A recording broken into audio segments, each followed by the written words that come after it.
আমরা ওখানে অন্য দেশের সাথে আলাপ করবো, ইন্টারন্যাশনাল অর্গানাইজেশন মাইগ্রেশন, ওদের সাথে আলাপ করবো, মাইগ্রেশন ওরা কক্সবাজারে কাজ করছে।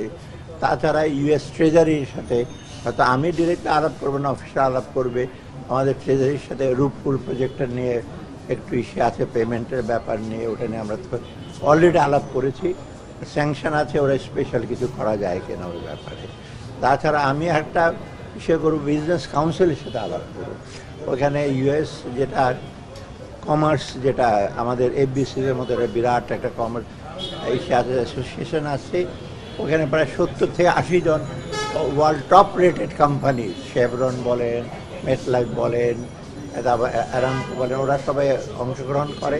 ওইখানে ওদের কিছুটা শুনবো এফডিআর ব্যাপারে, আমাদের ইকোনমিক্সের ব্যাপারে। এটা মোটামুটি এইগুলো।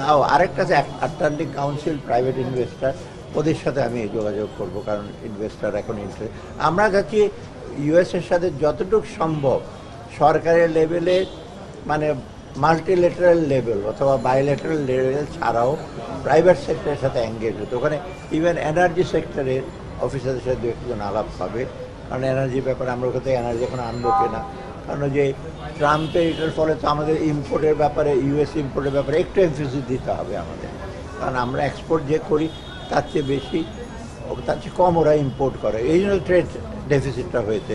ওগুলো নিয়ে আলাপ না, নিশ্চয়ই আমরা তো এই আলাপ করবো। এই এক সপ্তাহে আলাপে তো সব আসবে না, সাথে সাথে ওদের ইউএসের ট্রেড হিসেবে ঢাকাতে আসছে, ওরা ওইগুলো আলাপ করবে। তো সব মিলে আমি আসার পরেও তো একটু কংক্রিট আর কি আমরা বুঝতে পারবো কী হচ্ছে, আর অর্থনীতিটা তখন আমরা জানতে পারবো। প্রত্যাশা তো আমাদের যে ট্রেড গ্যাপটা আছে, এই ট্রেড গ্যাপটা একটা আর্গুমেন্ট না, কারণ আমরা চাচ্ছি যে আমাদের যে নর্মাল ট্রেড আছে যতটুকু আমরা চাচ্ছি, বিশেষ করে জিএসপিটা আমরা ইসে করতে পারি কিনা, কারণ জিএসপিটা তো আমেরিকার মার্কেট অত ইম্পর্ট্যান্ট, ইউরোপ মার্কেট, টার্কির মার্কেট আছে, সেটা ওপেন করতে পারি কিনা।